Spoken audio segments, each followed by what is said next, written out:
Hello everyone. So on Tuesday we have interview with Tony Murphy, who is the president of the European Court of Auditors, and now we're gonna go to Luxembourg and see what it's all really about.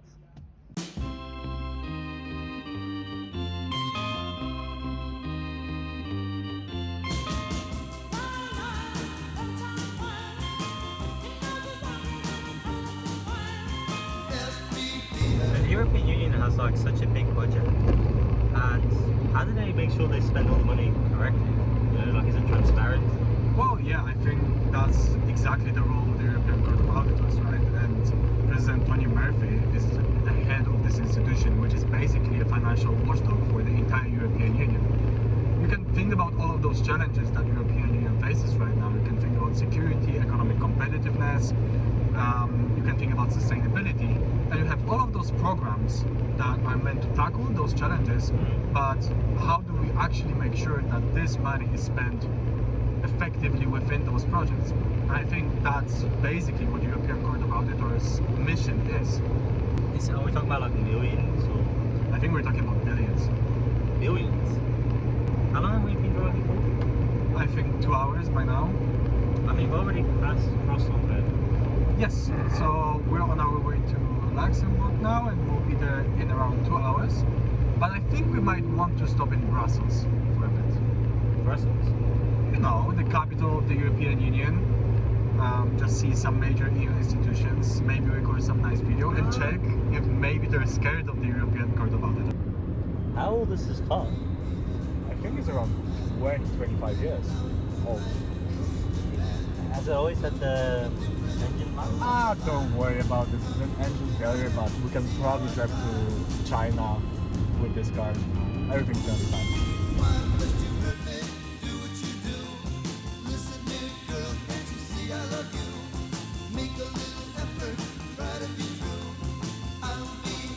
Before going to the European Court of Auditors, we have decided to stop in Brussels and go to the European Parliament, because each year the European Court of Auditors checks the finances of the European Union. But the question is, what happens to this report? This is where the European Parliament comes into play, because they actually check the report, and if they agree with the report, it's called discharge, and they have to give it before the report goes further. But on the way, they may arise some questions. What to audit in the first place? What key areas the European Court of Auditors should focus on, and how to make sure that the voice of auditors is actually being heard in the European Union. Well, we'll try to answer all of those questions with President Mr. Tony Murphy.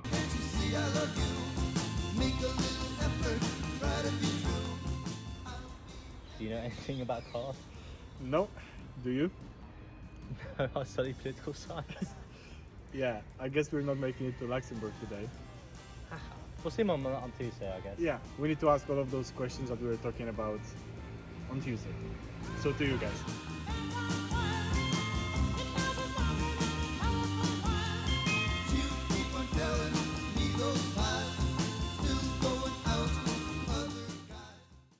Hello again, everyone. Well, without further ado, I'm Karol. I'm John Paul, and let's invite President Tony Murphy to the stage.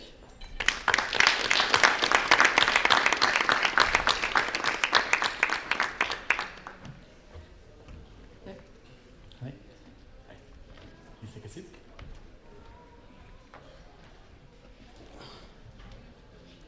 Well, welcome, President Murphy. Thank you very much for coming in. Good afternoon, everybody.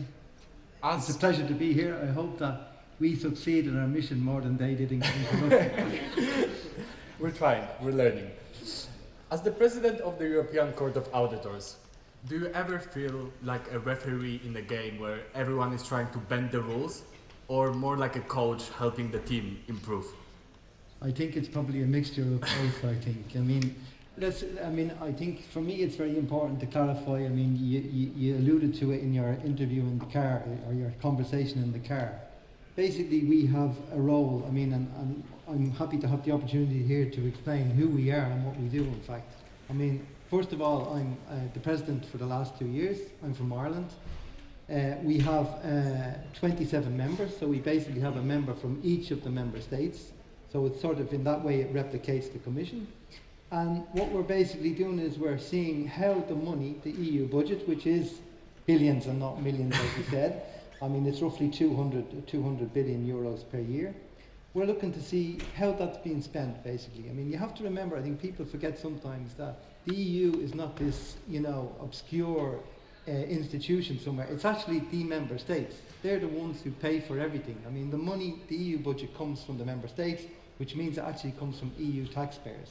I mean, everybody here in the room. So what we're trying to do is, in the first instance, to see that the money goes to the right places. I mean, there are objectives in where the money wants to go, whether it's in agriculture, whether it's in cohesion, whether it's in research and development, whether it's in defence in the future or whatever. So basically, we're checking where you said, show me the money. I would say we follow the money. So what we do is we follow the money down to the member states and see that it's being used for the purpose, I suppose, that it was intended. So there are two pillars. The first is sort of a financial and compliance audit. So we're basically checking that the people who get the money should get the money, that they're eligible to get the money, that they have incurred the cost they've said it incurred. So that's very sort of a mathematical approach, or if you like. So we're checking that the funds are spent legally and regularly. But the second pillar that we have, and we produce about 30 reports a year, is we produce special reports. And these are looking at the impact that this money is having in the different policy areas. So whether it's, for instance, we issued our last report was last week, which was on digital payments. We have one tomorrow on urban pollution. So I suppose what I'm trying to say is I discussed it with yourselves earlier, that there is a perception the European Court of Auditors are all accountants and we're sitting there looking at accounts, which is completely not the case. I would say 5% of our work relates to accounts, and most of our work, we need people with an economic background, with a legal background, so a broad range of backgrounds, because what we're looking at is the implementation of policies. We're not decision makers or policy makers, but we're looking at how the policies and decisions which have been taken by the relevant authorities are subsequently being implemented, and if we can come up with improvements going forward, how it could be done better in the future. Yes. So we've already mentioned it, that not many people, when they grow up, they say, I want to work for a European institution, like European Court of Auditors, maybe because of the impression that it gives auditors. You mentioned that's quite different. What inspired you to join the European Court of Auditors, or to even take that pathway? Well, I think for me, I mean, I don't think I was born to be an auditor or anything like that, but I mean, I actually joined the equivalent. I mean, if you look at the European Court of Auditors is responsible for the audit of the EU budget, and in each member state there's an auditor general or some equivalent who is responsible for the same in the national national funds. So I actually joined the Irish equivalent, which is the Control Auditor General. So that's where I started, and basically from there. So I have been in auditing, internal or external auditing, throughout my whole career. It's just been in different institutions. I mean, I think I worked in the Control Auditor General for a long time, which is where, there we were looking at the use of public money, whether it was in hospitals or universities or schools or in the different, public infrastructures. And then I moved to the European Commission. I was in internal audit in the European Commission, in the Director General responsible for economic and financial affairs. That was a very interesting DG at the time, because there was a lot of issues with the programme countries and the financial crisis.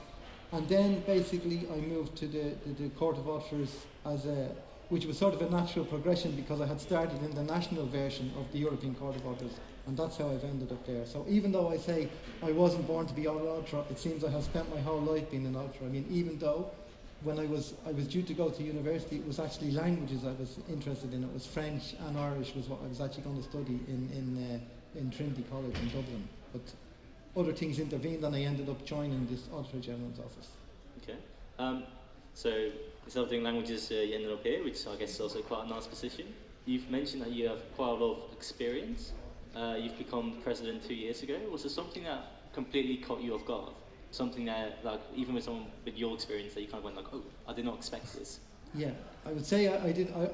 Yeah, it wasn't a thing that I had planned from the start. It never even crossed my mind, to be perfectly honest with you. I mean, there were a few issues we had in the public domain, and some of the other members, because I'm actually elected by the other 26 members. Well, I was elected. I mean, it's basically an election.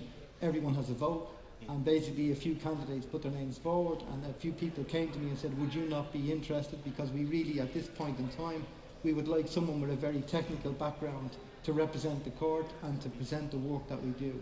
So as I say, it was basically people approached me and said, would I be interested? It wasn't something that had really crossed my mind, but I'm very happy that in the end that it came to pass. And when we think about European Union and when we think about institutions, probably most people have in mind Parliament, Commission, Council. Why do you think that the European Court of Auditors stands somehow in the background, maybe is not that well known? Well, I think it's natural that the Commission and the Parliament will be the primary institutions which are known. I mean, first of all, the Commission is the biggest. I mean, there's 30,000 people, so we're only roughly 1,000 people, so we're not, in terms of scale, we're a much smaller institution. I think also it relates to the roles. I mean, there are 7 EU institutions and we all have our own individual roles and mandates. I mean, the Commission is basically the executive. It basically, makes proposals, legislative proposals to the Parliament, and it also then implements those proposals and the budget. So we're coming along sort of ex post looking to see, as I said earlier, how the money has been spent, has it been spent well, is it delivering for this EU citizen, which is ultimately the aim. So we all have a common goal, I think, to improve the efficiency and effectiveness of the EU spending. But I mean, I think we have realised maybe we weren't proactive enough in terms of communication for a long time, but we now see that we have to basically, there's no point in us doing a lot of work if people are not aware of it. So our basically one of our biggest issues now is to try and sell our product and show that we are a relevant institution. You kind of already touched on it, it's kind of abstract, and I think many European citizens, when they think about auditing, they just kind of go like, well, paperwork. Yeah. But why should the average citizen in the EU, even if you're a student, a small business owner, or like anyone, why should they care about the work of the European Court of Auditors? Because, as I said to you, I mean, this is EU taxpayers' money we're talking about here. I mean, it's almost 200 billion per year, and I think so. You have a vested interest, and apart from, I mean, people often think, there's Brussels is there. I mean, I know you were there last week, but that it's this sort of bubble that exists up there. But the things that happen in Brussels have a huge implication on everyone's daily life. I mean, the legislation which is passed is implemented in the different member states and actually has an impact. So I think there is a vested interest in everyone knowing what goes on and how the money which is linked to that is being spent. Do you think that people underestimate how much influence they can actually have? So it's not that far away. Well, it's not that far away. I think, they have an influence in terms of voting in the MEPs, for instance. I mean, the members of the European Parliament. And I think sometimes that the power of the institutions is, as I say, is a bit underestimated, let's say. I mean, the Council, is the member states. I mean, some member states tend to blame Brussels for everything, but Brussels, as I said at the start, is the member states. I mean, they're the ones who ultimately make all the decisions. They have to sign off on everything, and it's the Commission then who implements those decisions, and then we're coming along checking the implementation of those decisions, be it the money. And the European Union's budget is vast and complex. Can you walk us through the process from the moment when you decide what to audit to the moment when your findings are released? Okay, well, as I think I said earlier, we have 2 distinct pillars. Yeah. So the financial and compliance audit is just, we have an annual report every year which takes up 50% of our resources. That's a requirement under the treaty, so that has to be done. Yeah. So the other part it has evolved over time, which is these 30 or so, we call them performance reports, where we're looking at different topics, as I mentioned, digital payments and urban pollution. So basically, we have no choice on the financial audit. We have to do it. What we do there is, though, we select a number of transactions across all the member states and across all the policy areas. So what we're doing then is, depending on how important the proportion of expenditure is in agriculture or in cohesion in a given year, that will impact the sample size for each of those. So we follow the money, as I said earlier, to the member states, and we come up what we call an error rate. So for instance, in our annual report for 2023, I mean, it was 5.6%, which is quite high and is increasing. There are, I think, reasons for this. It can be misused, unfortunately, because people tend to think of it as fraud, which is not. I mean, we are not the main fraud investigators for the EU funds. There we have Olaf and the European Public Prosecutor's Office. But what we do is, in these transactions, for instance, in 2023, we came across 20 cases where we had some doubts about whether there was a fraud or not, and we would forward these cases to them because we don't really want to compromise any future investigation. So, you know, that's one part of our work. And the second part then is basically where we come up with these 30 or so performance reports, which are based on a variety of criteria. For instance, we have 5 chambers, so each one is covering the different policy areas. So we want to have a balance across the different chambers. We have 4 strategic areas, you know, in our work programs generally. So one is, you know, climate and natural resources. One is public finances. You know, we also have the democracy and the rule of law. And so in each of these strategic areas, we will try and cover a number of topics which we think are important and relevant from the point of view of the level of money being spent, but also the interest of our stakeholders. The main stakeholder would be the European Parliament, and also who we think, what issues which may be of interest to the EU taxpayer. I mean, some of our reports are technical and wouldn't be down to that level, but some are, I think. I mean, for instance, we looked at, during the pandemic, we looked at the, you know, air passenger rights, you know, things like that. We have looked at, we look at an awful lot of issues in terms of climate. I mean, in the last few years, that has been, as you know, the key, you know, flagship area for the Commission. So we will follow their work programs. We have done quite a lot of work in that domain. So you mentioned 30 different topics. Do you feel that you cover all the most important topics, or is it really choosing where to spend the resources? Because I can imagine that maybe there's more than 30.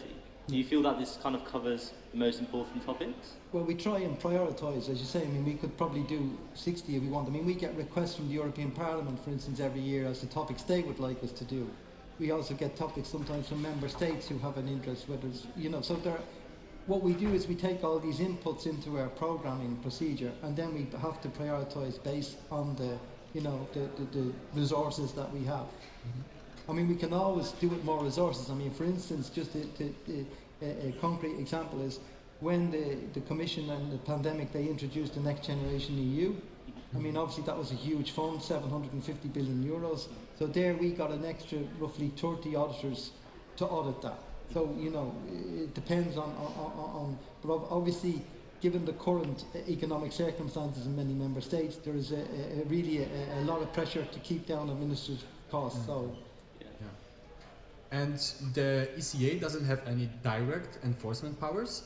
How do you make sure that your voice is heard in the European Union? Well, I think you referred to it a little bit in your intro, because we basically report, our first port of call, if you want to call it, is the European Parliament. So basically our annual report is considered by the committee there, and as you said, they have to give discharge. Discharge sounds like a very technical term, but what we're doing there is we're holding the relevant commissioners accountable for the stewardship of the money that's been under their responsibility.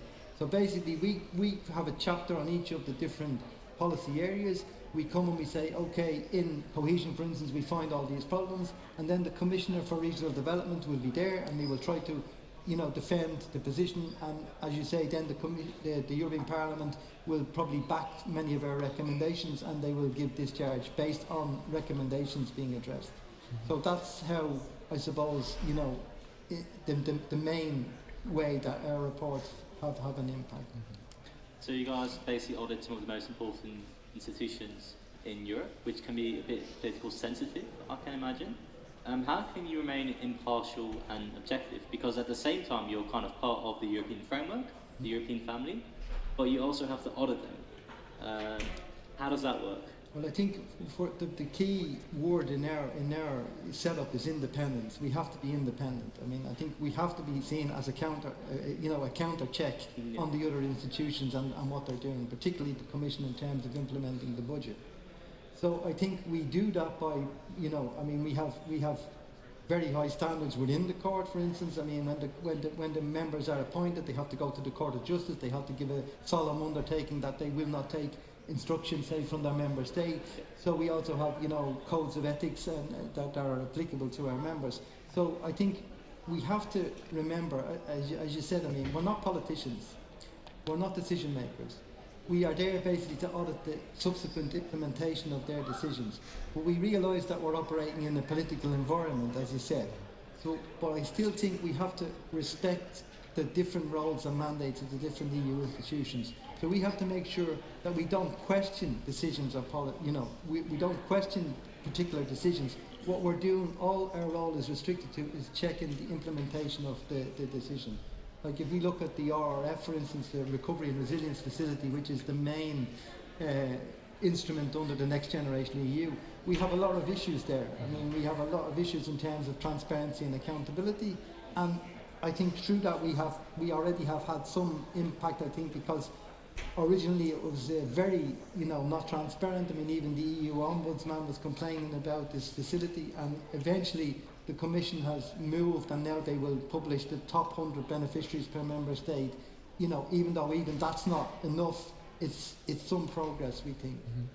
And you mentioned now independence, and especially in your role, accountability and transparency is very important.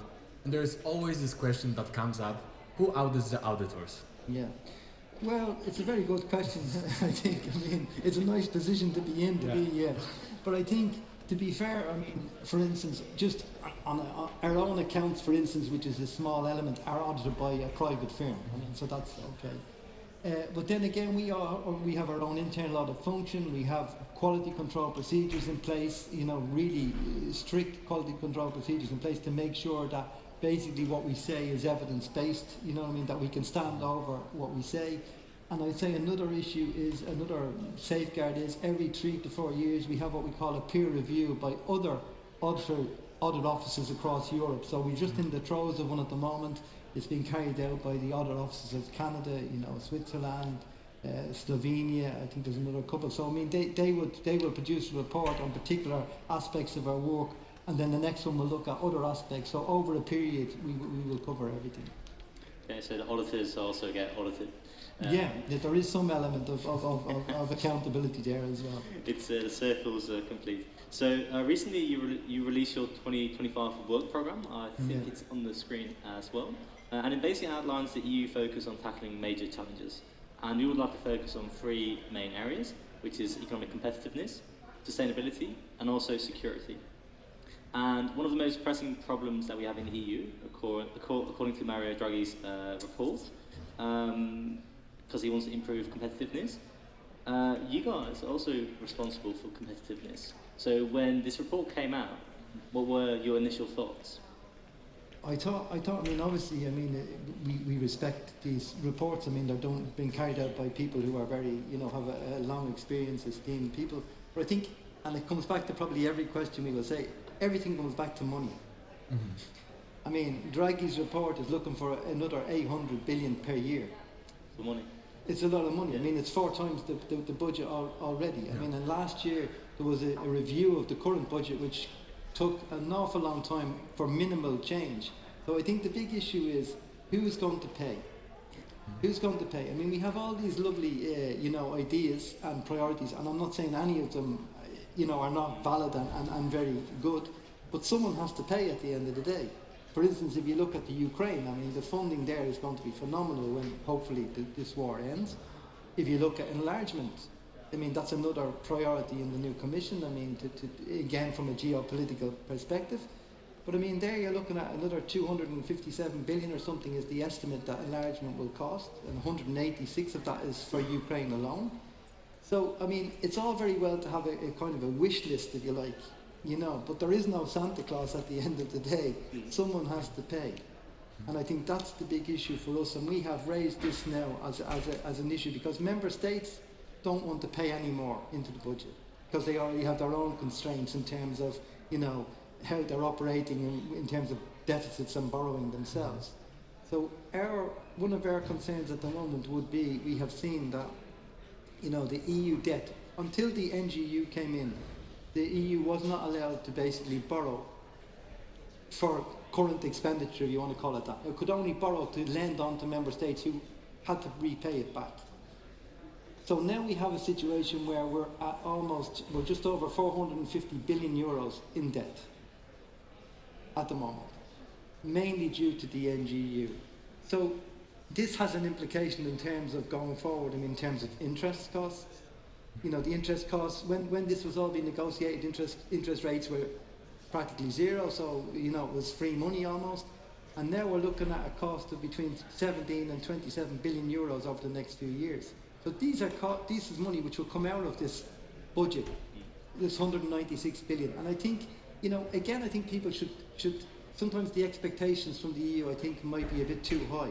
I mean, 196 billion euros is a lot of money, but it's 1% of the GDP of the EU. And it has been 1% since the 1980s. And that's despite all of the additional expectations which have been put on the Commission, some self-inflicted because they have gone and said we can do this. So I think everyone has to have be realistic about, you know, what the expectations are and what the costs are. Mm-hmm. Then maybe are we doomed to this scenario where, well, the economic competitiveness between Europe and then you can look at the US, you can look at China, and the gap is widening. Because of those member states not willing to pay more, are we doomed to just have this gap forever? No, but what I'm saying is I think it's not just up to the EU to deliver on this, it's up to the member states themselves. So I think it's not all doom and gloom. I think there has to be a willingness on the part of the member states to invest in research and development, whether it's EU funded or not. You know what I mean? So I think there is a capacity there outside of the EU budget. The EU budget is like an enabler almost. You know, it's sort of an incentive to go down certain directions. But I mean, ultimately, as I say, it's 1% of the EU GDP. So I mean, the member states have a lot of money there as well. It's about... Because we have projects like Horizon Europe, right? Yeah. One of the world's largest research initiatives. And would you say then this project in general is too fragmented to have real impact and to close this gap, or maybe it is enough and we can just put more money in this, or maybe those member states, they actually have to come up with their own initiative? I think it's a mixture of everything that you said there. I mean, it's obviously, you said the gap is widening, which means then some action has to be taken. Yeah. So then the question is, at what level? Is it at the member state level, is it at the EU level, or is it combined?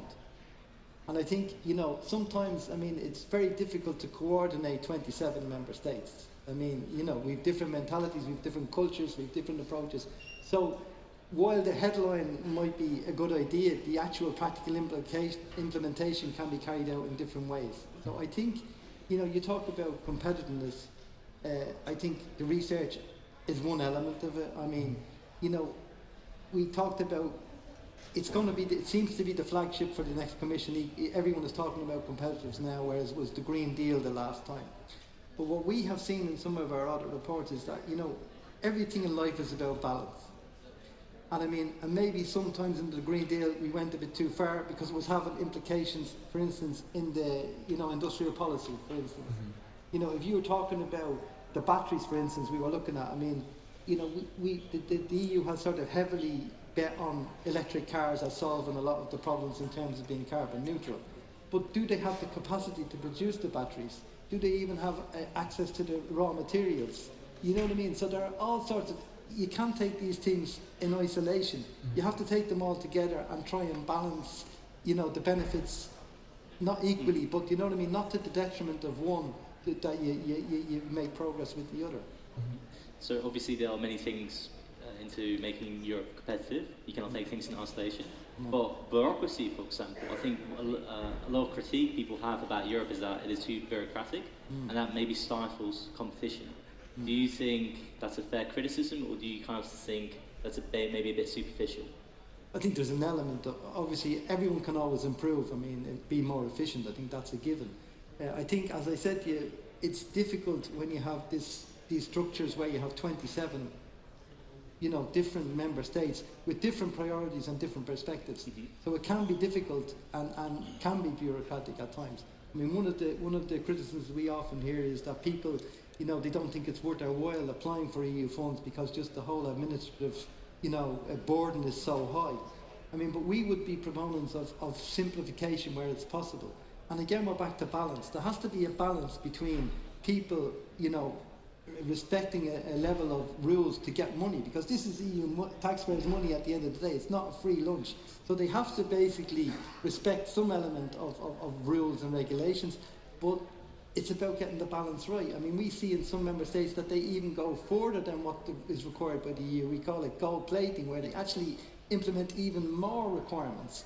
And then, then the EU gets to blame, where it's actually national administrations who have put this extra level of control on top, because they want to make sure 100% that they won't have to pay any of the money back. Do you know what I mean? So they're it's like an extra insurance for them, but it's also an extra burden then for the beneficiaries. If we can get the right balance, as you're speaking about, can we maybe get the next Silicon Valley in the EU, or is that just almost just inherently incompatible?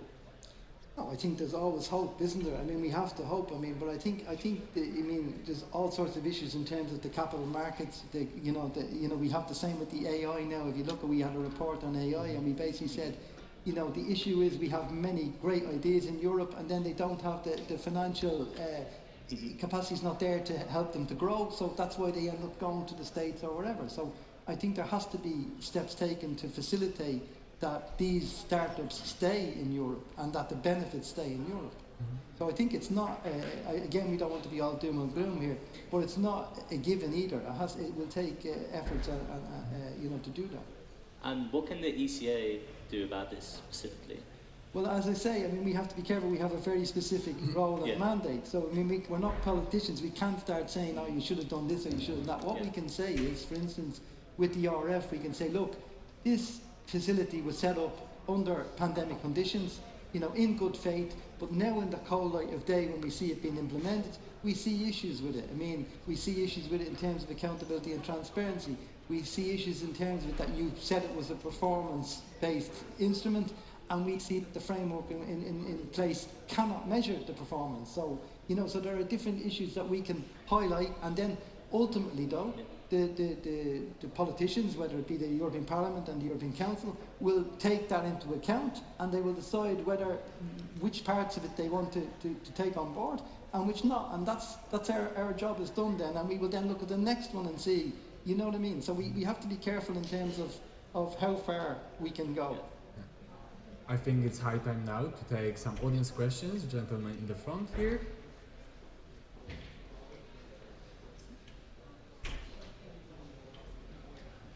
A little bit tall. Extinction Rebellion has been blocking the highway in and out of The Hague so often that the Dutch audience public knows about the subsidies going into the fossil fuel industry. That includes agriculture. Rutte and his conservative government was not listening. The present government even includes the Farmers Party, BBB. So we can't trust that Holland will take the proper measures. But it's not the only right-wing government. So I wonder, what do you do with your court to ensure that the sustainability, the environmental purposes of the policies are not spent in 50% of the budget, because 50% of the budget goes into agriculture, doesn't it? Roughly, yeah. Thank you. Well, I mean, I think again, we're not politicians. So I mean, we would, for instance, we did a review of the latest common agricultural plans in the different member states. So we looked at a sample of them, and what we have concluded, they're probably greener than they were before, but they're still not as green as the expectation would have been. I mean, what we do is report what we find. That's all we can do, and we hope through that we can have an impact. For instance, in the 2014-2020 period, the Commission had said we would spend 20% of our funding on green-related projects. So that amounted to about 213 billion or something like that.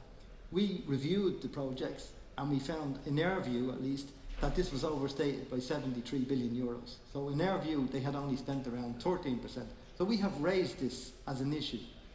The same in the new RRF, the Recovery and Resilience Facility, there is a greening component there. 37%, between 37 and 42 was supposed to be spent on greening. And there again, we have found that the coefficients being used don't make sense to us. So we again see an overestimation of the expenditure which has been declared as being used for green issues compared to the actual. So I think we find things and we promote them. You know what I mean? We bring them to the attention of the different policy makers, As I say, we all have a different role in this structure, and ultimately the key role is the council, which is the prime ministers of the different member states. They're the ones who ultimately, give the political direction as to how the EU or the EU Commission then makes proposals based on this. So as I say, from us, we don't want to overstate what we can actually do. We're basically looking at, the implementation of different programs, different policies, whether it's climate. I mean, for instance, we would highlight the fact, climate adaptability, for instance. I mean, we've seen the different floods in Valencia across the different member states in Eastern Europe. And there we see, for the period 14-20, the Commission invested 8 billion euros out of the budget. For 21-27, it will be roughly 26 billion euros, which is a good increase. But the actual economic costs, apart from the personal devastation to the people involved in their homes being destroyed or whatever, the economic consequences of these climate-related incidents are 26 billion euros per year. So we're highlighting the fact that there needs to be a better strategic approach to this. Planning for climate change and not denying it, let's say, and basically making sure that proper adaptation, measures are being taken. As I say, we're limited to basically seeing how money is being spent, how policies are being implemented, and basically bringing those back to the attention of the decision makers. I think we have time for some more audience questions. Yes, gentleman in the cap.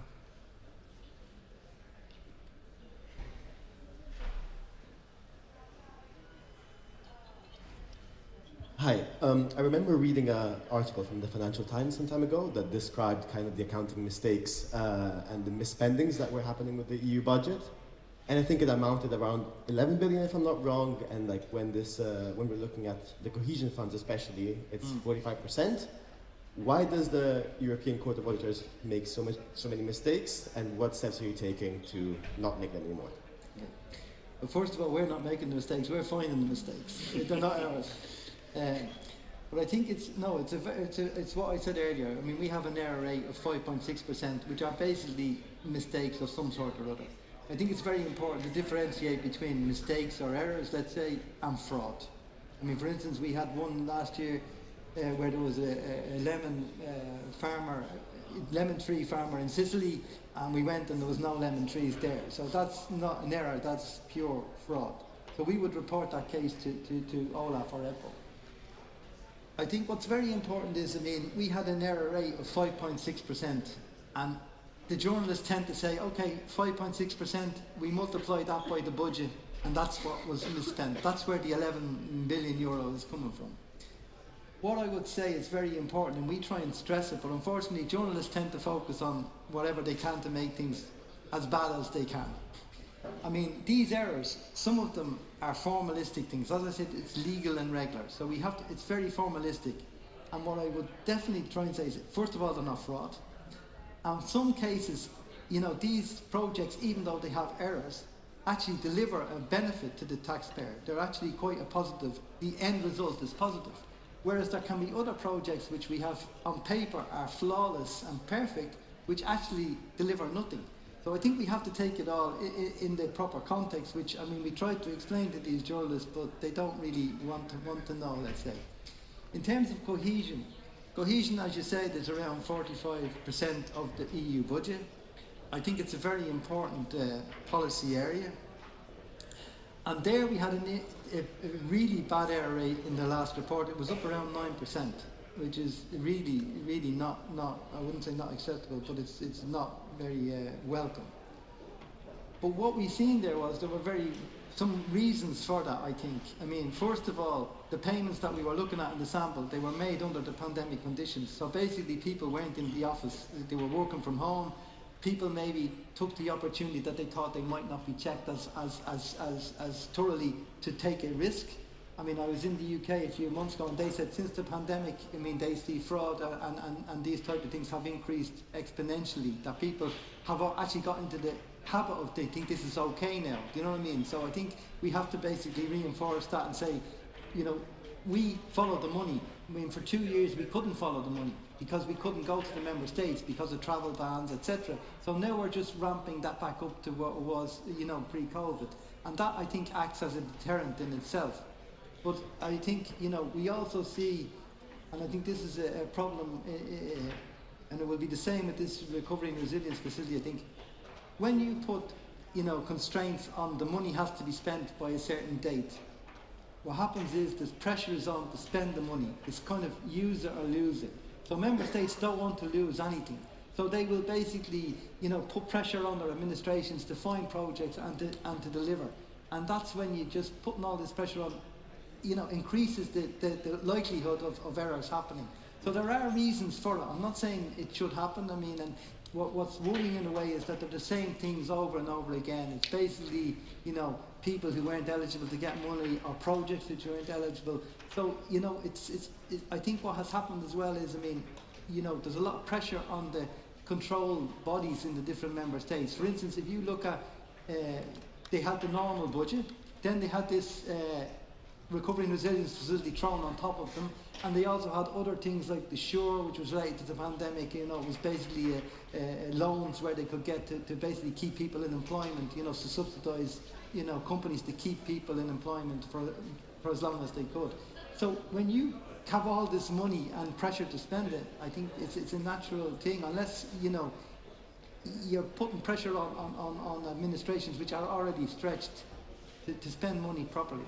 And I think that contributes to this. So the 11 billion, I would dispute whether it's all wasted money. I mean, some of it is, I'm not saying all of it, but some of it is not. I don't think this explanation was given in the article you read. Thank you to the audience for those questions. We were talking about economic competitiveness. You mentioned that previously Green Deal was more important of the political agenda.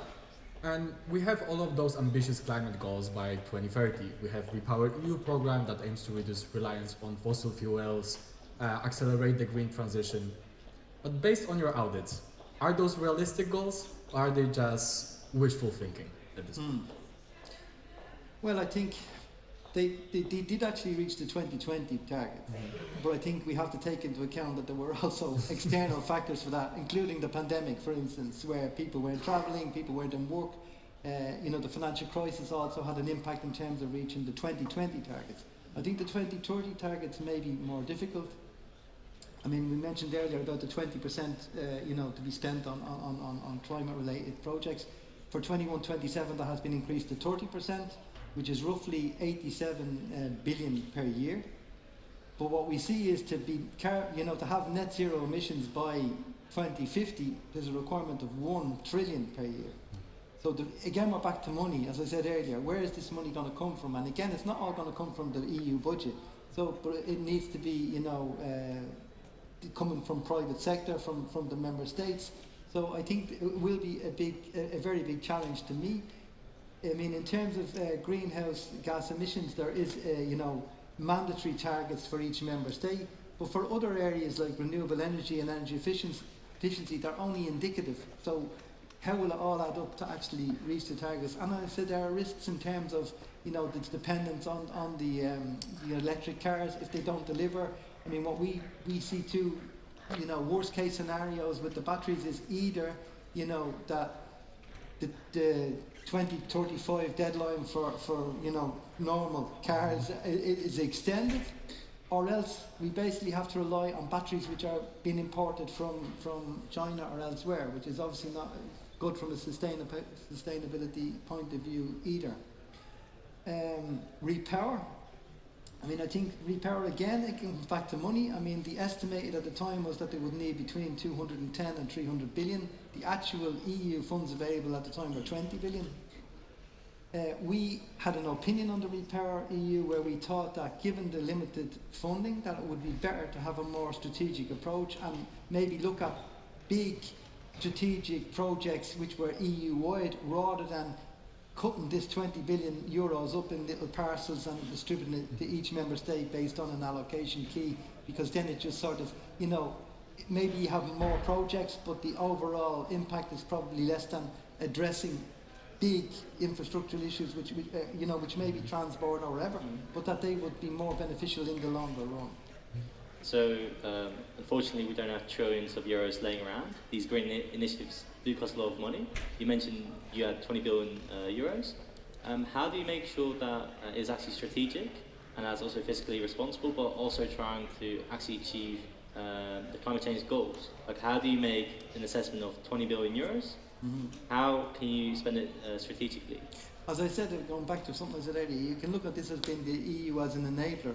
The 20 billion is just to get the ball rolling and to try and make member states take up the reins. I mean, because as I said, I mean, I think, you know, the EU can only deliver so much. I mean, it's a very limited budget. I mean, okay, I mean, you mentioned agriculture, and agriculture, you know, we know that agriculture and farmers are very vocal and you know, they're very protective of their domain. But I think going forward we will see real pressure on it depends on how they're going to fund, for instance, defence going forward. I mean, will it be to the detriment of agriculture and cohesion, or will it be, you know, additional funding, which again, where is it going to come from?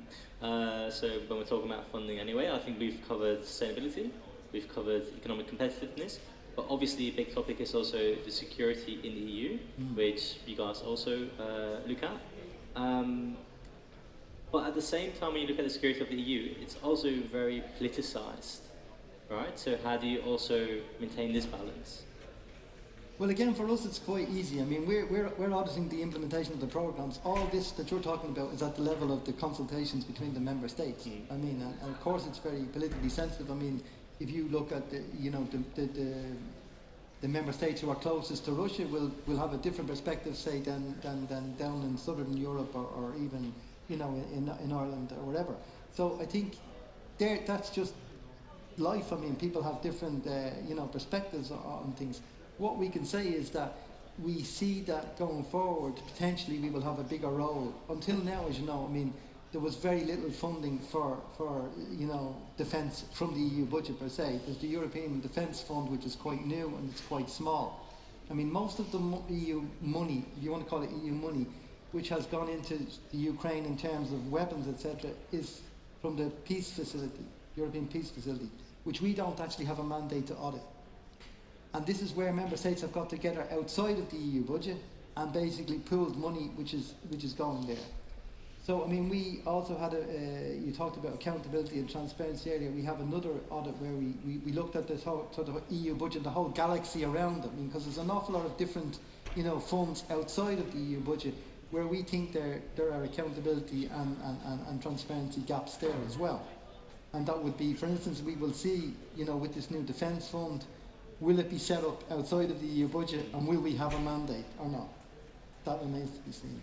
But when it comes to auditing security spending, this often involves sensitive information, classified information.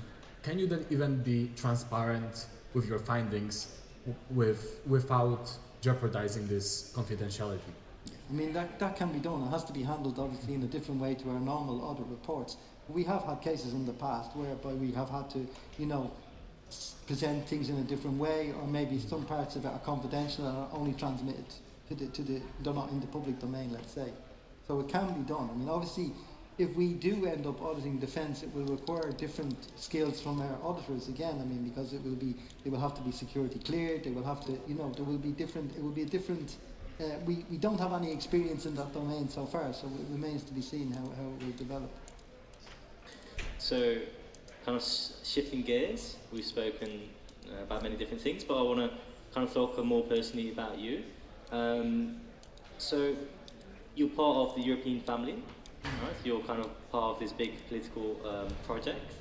How does this personally influence your work? Because we know that the institution itself is impartial, or it wants to be impartial and objective and independent, but you didn't take this role for no reason, because I assume European's mission is also quite personal for you. Yeah, well, I think for me, people often ask me, I mean, I've worked basically in public sector audit all the time, never in the private sector. And I think for me, I mean, and it's something we try and talk to people. I mean, I remember talking to some of the accountancy bodies recently, and they were saying we're trying to attract young people. And they were saying that, you know, people now have a different perspective. Maybe money is not the be all and end all, that we may be not able to compete with the big four, for instance, in terms of salary. But they said also what young people are interested in is a purpose. And I would say that the public sector is a purpose. I mean, it's basically having an impact on the daily life of citizens. So I think you can see an added value in that you're contributing somehow to try and hopefully improve that. So I think that would be, from a personal perspective, what I would hope we do through our work. Because you have those personal values that align with the mission of the European Court of Auditors, but then you still have to maintain this objectivity and look at those EU funds. How do you balance this objectivity while upholding your commitment to the European Union's mission? Well, I think it's part of our training. I mean, we have to be objective. I mean, I think, you know, people often complain and say, oh, like the 11 billion that the person mentioned there, you know, this is only feeding Euroscepticism, you know, you're helping this. And I say, well, look, we're auditors. We present what we find. I think it would be more detrimental to the EU project if we were seen to just agree with everything and not be holding people to account. If basically the Commission and the Parliament had a free run. I mean, so I think that's why it's important that we're objective. We care about the EU, you know, as a project, but I mean, we have to, nonetheless, we're objective in terms of being able to criticise it with the ultimate aim of improving things going forward. I mean, that's always the goal at the end of the day. Because the goal is moving forward, but at the same time we have these articles which were mentioned, and they do fuel, I guess, like anti-EU sentiment, like Euroscepticism. Are you sometimes worried that you have these findings, they go out in the media, and then you hear questions like these? Like, yeah. But that's why I think we have to be very clear in our communication. We have to explain in what I said about that these errors, it's not all a waste of money, you know, it's not just a simple calculation. But we have to be very clear in our messages. But unfortunately, as I said earlier, I mean, sometimes no matter how clear we are in our messages and how you know, much we explain, I mean, you know, journalists are not interested. We give good examples as well in our reports, but you will never see a good example in the Financial Times. You will see the lemon trees case in the Financial Times. You know what I mean? So that's just the world we live in, that people are only interested in what has not worked. So, but nonetheless, I think it's still an important role we have that we highlight these issues, because if we don't, I think then, you know, we have to try and create this, you know, trust that there is somebody there who is holding people accountable for what they're doing. And is this thought that you just expressed, right?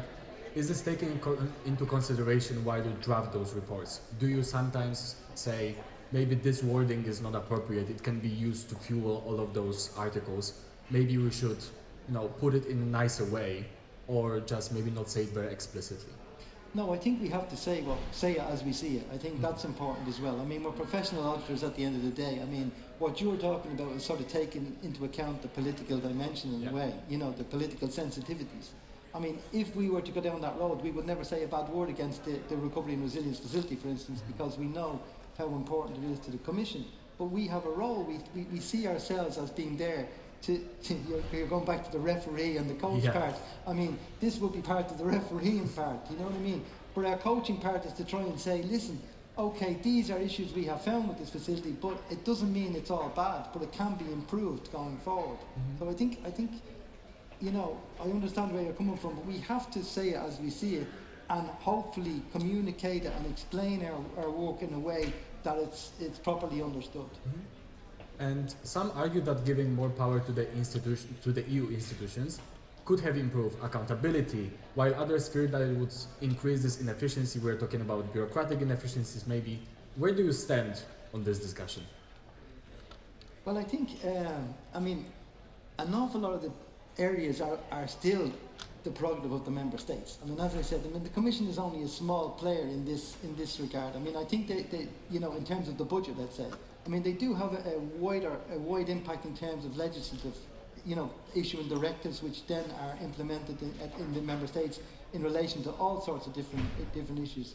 So I think it's difficult. I mean, we will have to see. I mean, we talked about enlargement earlier. I mean, how will that impact? I mean, if we have another 10 member states, I mean, at what stage does it become difficult to manage in terms of the number? I mean, as you say, you already see sometimes how difficult it is to come to a consensus.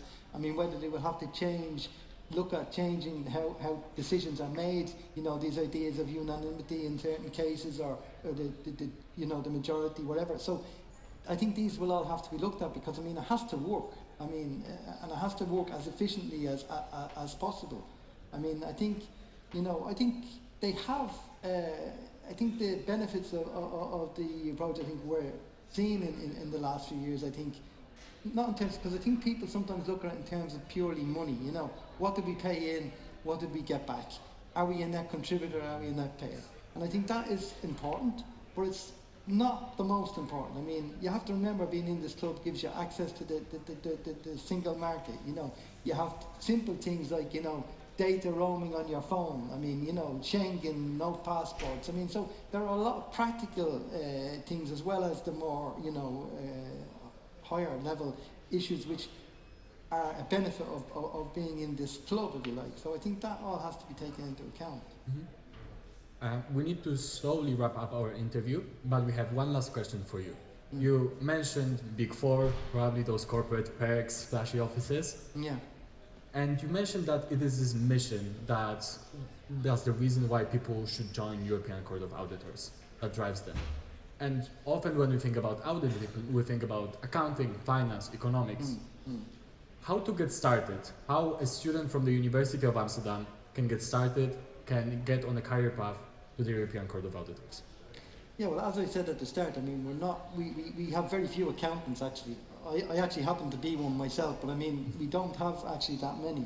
I mean, we're looking at people from lots of different backgrounds is what we need.